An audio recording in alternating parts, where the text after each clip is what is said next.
វីដេអូនេះផ្ញើជូនទៅបងបារោះជាតិក្រោយមិនបាច់ចាំប្រាថ្នាកើតជាមនុស្សប្រុសទេបងប្អូនមនុស្សប្រុសស្រួលតែមួយផ្លែតទេក្រៅពីនឹងកម្មសុតអូយរាប់រងចិញ្ចឹម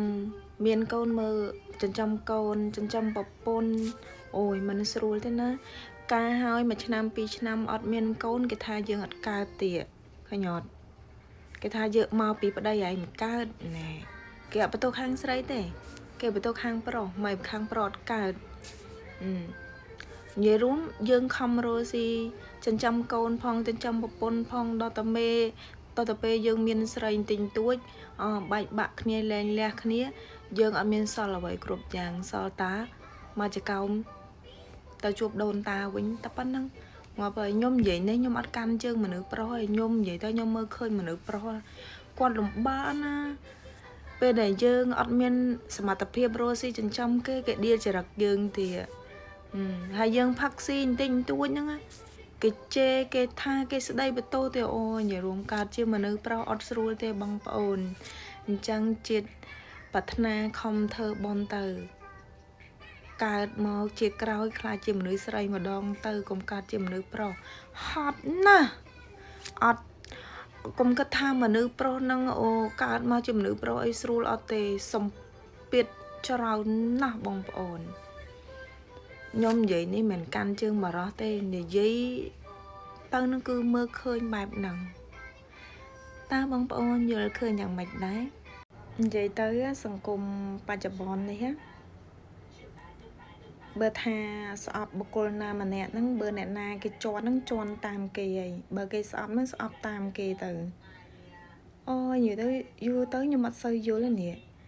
បងប្អូនអត់សូវគិតសោះមិនបានជាមួយប្រទេសមួយគេបែងចែកឲ្យមានតឡាការកាត់ក្តីភាគីទាំងសងខាងទៅអីព្រោះតែគេចង់ដឹងថាមួយណាខុសមួយណាត្រូវទៅអត់យូរទៅនាំគ្នាលេង Facebook ទៅឲ្យអ្នកលេង Facebook កាត់ក្តីអ្នកនេះខុសអ្នកនេះត្រូវ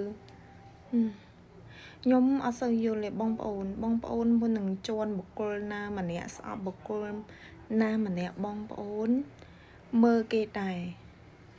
កុំអាស្អប់តាមគ្នាមិនដឹងរឿងគេច្បាស់មកហើយមិនទៅតឹងទឹះចាញ់មកហើយបងប្អូនកុំធ្វើអញ្ចឹងណាខូចសន្តានខ្មែរអស់ហើយខ្មែរយើងស្លូតត្រង់ស្រឡាញ់គ្នាឲ្យតម្លៃគ្នាណាស់ហើយដល់ពេលបងប្អូនយូរទៅវាស្អប់តាមគ្នាភ្លេចតម្លៃខ្លួនឯងអស់លីងហើយដល់ពេលគេជេរពេលខឹងពេលគេបដងបដល់ទៅថាគេនឹងការចាស់អាងតែមានធ្វើបាបអ្នកខ្សោយហើយចុះបើយើងនៅស្ងៀមទៅវាមិនបានអើយខ្ញុំមិនសូវយល់ទេ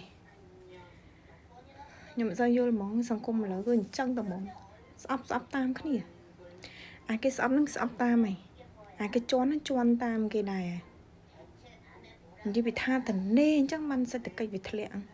អត់មានប្រឹងរោតិចទៅអត់ទេដើម្បីអីឲ្យជីវភាពយើងធូរធារដល់ពេលតនេពេកដាក់ក្រិតដាក់មាត់ពេកអញ្ចឹងឲ្យវាធ្វើឲ្យសេដ្ឋកិច្ចផ្ទះនីមួយពិបាករស់នៅចង់ងាប់